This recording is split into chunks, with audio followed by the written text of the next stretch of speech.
नमस्कार बंधुगण आशा करुच्छे आपण निश्चय समस्ते भल थे।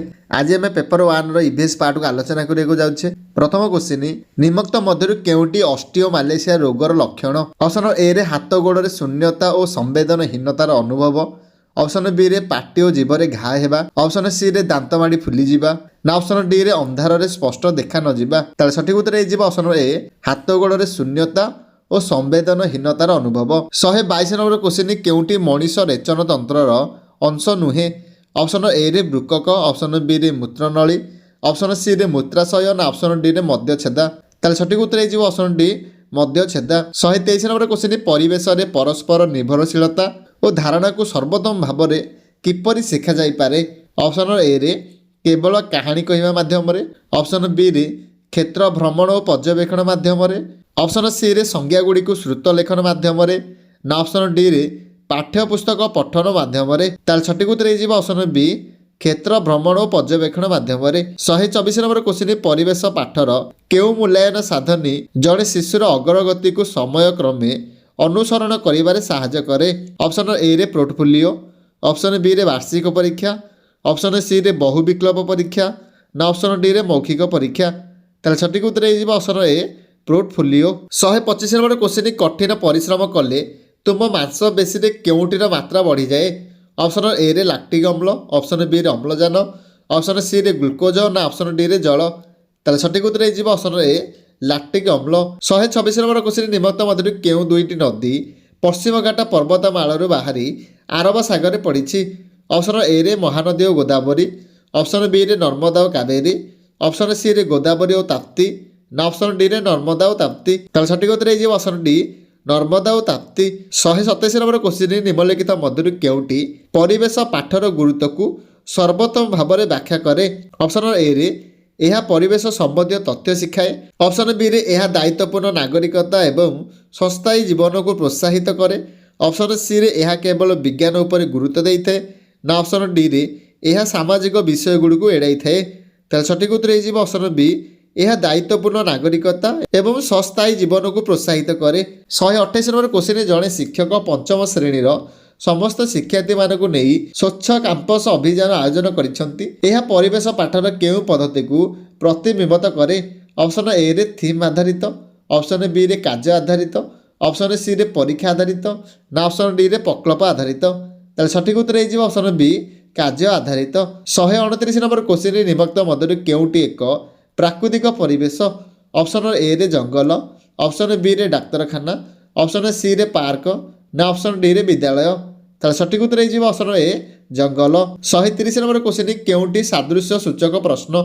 ऑप्शन ए रे केउटी अलगा गोल बुलाओ। ऑप्शन बी रे सुना धातु अंगार डैश।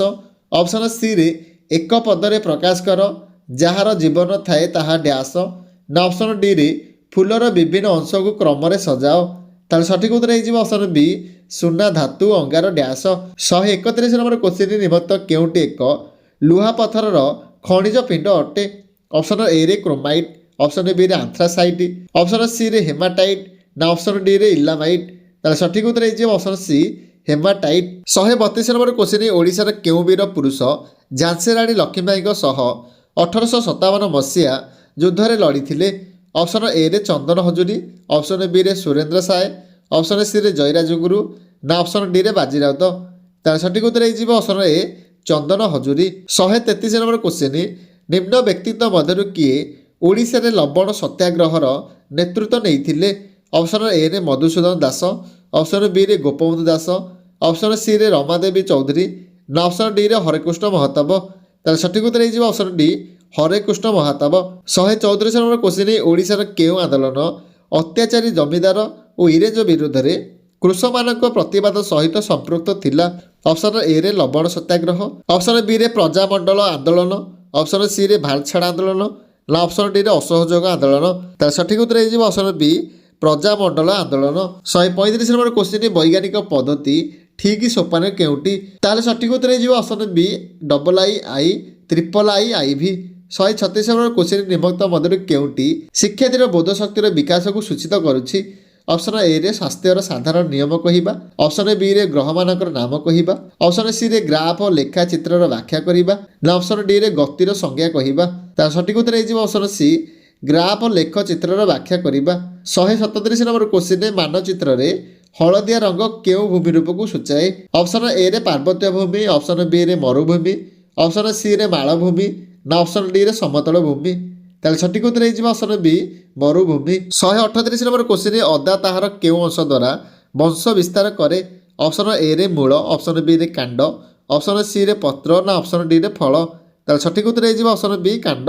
139 ନମ୍ବର କ୍ୱେଶ୍ଚିନ୍ ଦଳଗତ କାର୍ଯ୍ୟକଳାପରେ ଅଂଶଗ୍ରହଣ କରିବାକୁ ମୂଲ୍ୟାୟନ କରିବା ପାଇଁ କେଉଁ ସାଧନଟି ସର୍ବୋତ୍ତମ? ଅପସନ୍ ଏରେ ବସ୍ତୁନିଷ୍ଠ ପରୀକ୍ଷା, ଅପସନ୍ ବିରେ ପର୍ଯ୍ୟବେକ୍ଷଣ ତନଖି ଚାଲିକା, ଅପସନ୍ ସିରେ ମୌଖିକ ପ୍ରଶ୍ନାବଳୀ ନା ଅପସନ୍ ଡିରେ ରଚନା। ତାର ସଠିକ୍ ଉତ୍ତର ହେଇଯିବ ଅପସନ୍ ବି ପର୍ଯ୍ୟବେକ୍ଷଣ ତନଖି ଚାଲିକା। 140 ନମ୍ବର କ୍ୱେଶ୍ଚିନ୍ କେଉଁ ଘଟଣା ପାଇଁ ଗାନ୍ଧିଜୀ ଅସହଯୋଗ ଆନ୍ଦୋଳନକୁ ସ୍ଥଗିତ ରଖିଥିଲେ? ଅପସନ୍ ଏରେ ଭାରତୀୟ ନେତୃତ୍ୱଗଣ ଗିରଫଦାରୀ, ଅପସନ୍ ବିରେ ଚୌରୀ ଚୋରା ଘଟଣା, ଅପସନ୍ ସିରେ ଜାଲିଆନାବାଗ ହତ୍ୟାକାଣ୍ଡ ଘଟଣା ନା ଅପସନ୍ ଡିରେ ଆଇନ ଅମାନ୍ୟ ଆନ୍ଦୋଳନ ଡାକରା। ତାର ସଠିକ୍ ଉତ୍ତର ହେଇଯିବ ଅପସନ୍ ବି ଚୌରୀ ଚୋରା ଘଟଣା। 141 ନମ୍ବର କ୍ୱେଶ୍ଚିନ୍ କେଉଁଟି ଗ୍ରାମ ପଞ୍ଚାୟତର ଇଚ୍ଛାଧୀନ କାର୍ଯ୍ୟ ଅଟେ? ଅପସନ୍ ଏରେ ପାନୀୟ ଜଳ ଯୋଗାଣ କରିବା, ଅପସନ୍ ବିରେ ପାଠାଗାର ସ୍ଥାପନ କରିବା, ଅପସନ୍ ସିରେ ରାସ୍ତାଘାଟ ନିର୍ମାଣ କରିବା ନା ଅପସନ୍ ଡିରେ ଜନ୍ମ ମୃତ୍ୟୁ ପଞ୍ଜୀକରଣ କରିବା। ତାର ସଠିକ୍ ଉତ୍ତର ହେଇଯିବ ଅପସନ୍ ବି ପାଠାଗାର ସ୍ଥାପନ କରିବା। 142 ନମ୍ବର କ୍ୱେଶ୍ଚିନ୍ ପରିବେଶର କେଉଁ ଉତ୍ପାଦନର ପ୍ରଦୂଷଣ ଯୋଗୁଁ ଅମ୍ଳବସା ହୋଇଥାଏ? ଅପସନ୍ ଏରେ ମୃତ୍ତିକା, ଅପସନ୍ ବିରେ ଜଳ, ଅପସନ୍ ସିରେ ବାୟୁ ନା ଅପସନ୍ ଡିରେ ଜଙ୍ଗଲ। ତାହେଲେ ସଠିକ୍ ଉତ୍ତର ହେଇଯିବ ଅପସନ୍ ସି ବାୟୁ। 143 ନମ୍ବର କ୍ୱେଶ୍ଚିନ୍ ନିମ୍ନୋକ୍ତ ମଧ୍ୟରୁ କେଉଁଟି ଶିକ୍ଷକ କେନ୍ଦ୍ରିକ ପଦ୍ଧତି? ଅପସନ୍ ଏରେ ପର୍ଯ୍ୟବେକ୍ଷଣ ପଦ୍ଧତି, ଅପସନ୍ ବିରେ ବ୍ୟାଖ୍ୟାନ ପଦ୍ଧତି, ଅପସନ୍ ସିରେ ସମସ୍ୟା ସମାଧାନ ପଦ୍ଧତି ନା ଅପସନ୍ ଡିରେ ପ୍ରକଳ୍ପ ପଦ୍ଧତି। ତାହେଲେ ସଠିକ୍ ଉତ୍ତର ହେଇଯିବ ଅପସନ୍ ବି ବ୍ୟାଖ୍ୟାନ ପଦ୍ଧତି। 144 ନମ୍ବର କ୍ୱେଶ୍ଚିନ୍ କେଉଁଟି ପ୍ରାଥମିକ ସ୍ତରରେ ପରିବେଶ ଅଧ୍ୟୟନର ଲକ୍ଷ୍ୟ ନୁହେଁ? ଅପସନ୍ ଏରେ ପରିବେଶର ଗୁରୁତ୍ୱ ପ୍ରତି ସଚେତନ ହେବା, ଅପସନ୍ ବିରେ ପରିବେଶ ସନ୍ତୁଳନର ଉପାୟ ଜାଣିବା, ଅପସନ୍ ସିରେ ପ୍ରାକୃତିକ ସମ୍ପଦର ବହୁଳ ବ୍ୟବହାର ନା ଅପସନ୍ ଡିରେ ମୂଲ୍ୟାୟନ ଭିତ୍ତିକ ଜୀବନ ଶୈଳୀର କୌଶଳ ଶିଖିବା। ତାହେଲେ ସଠିକ୍ ଉତ୍ତର ହେଇଯିବ ଅପସନ୍ ସି ପ୍ରାକୃତିକ ସମ୍ପଦର ବହୁଳ ବ୍ୟବହାର। 145 ନମ୍ବର କ୍ୱେଶ୍ଚିନ୍ ନିମ୍ନୋକ୍ତ ମଧ୍ୟରୁ କେଉଁଟି ବା କେଉଁଗୁଡ଼ିକ ଯାନ୍ତ୍ରିକ ଶକ୍ତିର ପ୍ରାଥମିକ ଉତ୍ସ? ଅପସନ୍ ଏରେ ଜଳସ୍ରୋତ, ଅପସନ୍ ବିରେ ବାୟୁ ସ୍ରୋତ, ଅପସନ୍ ସିରେ ସୂର୍ଯ୍ୟଲୋକ ନା ଅପସନ୍ ଡିରେ ଉଭୟ ଏ ଓ ବି। ତାହେଲେ ସଠିକ୍ ଉତ୍ତର ହେଇଯିବ ଅପସନ୍ ଡି ଉଭୟ ଏ ଓ ବି। 146 ନମ୍ବର କ୍ୱେଶ୍ଚିନ୍ କେଉଁଟି ଓଡ଼ିଶାର ଏକ ଉପକୂଳବର୍ତ୍ତୀ ଅଞ୍ଚଳ ନୁହେଁ? ଅପସନ୍ ଏରେ କଟକ, ଅପସନ୍ ବିରେ ପୁରୀ, ଅପସନ୍ ସିରେ ସମ୍ବଲପୁର ନା ଅପସନ୍ ଡିରେ ଗଞ୍ଜାମ। ତାହେଲେ ସଠିକ୍ ଉତ୍ତର ହେଇଯିବ option C Sambalpur. 147 number question ନିମ୍ନୋକ୍ତ ମଧ୍ୟରୁ କେଉଁଟି ଜୀବାଣୁ ଜନିତ ରୋଗ? ଅପସନ୍ ଏରେ ହଇଜା, ଅପସନ୍ ବିରେ ମିଳିମିଳା, ଅପସନ୍ ସିରେ ହାଡ଼ଫୁଟି ନା ଅପସନ୍ ଡିରେ ହେପାଟାଇଟିସ୍ ବି। ତାହେଲେ ସଠିକ୍ ଉତ୍ତର ହେଇଯିବ ଅପସନ୍ ଏ ହଇଜା। 148 ନମ୍ବର କ୍ୱେଶ୍ଚିନ୍ ରାତି ଆକାଶରେ ଲାଲ ରଙ୍ଗ ଦେଖାଯାଉଥିବା ଗ୍ରହଟିର ନାମ କ'ଣ? ଅପସନ୍ ଏରେ ବୁଧ, ଅପସନ୍ ବିରେ ଶୁକ୍ର, ଅପସନ୍ ସିରେ ଶନି ନା ଅପସନ୍ ଡିରେ ମଙ୍ଗଳ। ତାହେଲେ ସଠିକ୍ ଉତ୍ତର ହେଇଯିବ ଅପସନ୍ ଡି ମଙ୍ଗଳ। 149 ନମ୍ବର କ୍ୱେଶ୍ଚିନ୍ ଭାରତର ପ୍ରମାଣ ମଧ୍ୟଦିନ ରେଖା ଡ୍ୟାସ?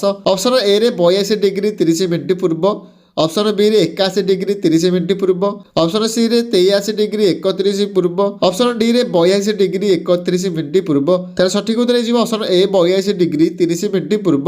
150 ନମ୍ବର କ୍ୱେଶ୍ଚିନ୍ କେନ୍ଦ୍ରୀୟ ଧାନ ଗବେଷଣା କେନ୍ଦ୍ର କେଉଁଠାରେ ଅବସ୍ଥିତ? ଅପସନ୍ ଏରେ ଚେନ୍ନାଇ, ଅପସନ୍ ବିରେ କଟକ, ଅପସନ୍ ସିରେ ଗୁଆହାଟୀ ନା ଅପସନ୍ ଡିରେ କୋଲକାତା। ତାହେଲେ ସଠିକ୍ ଉତ୍ତର ହେଇଯିବ ଅପସନ୍ ବି କଟକ।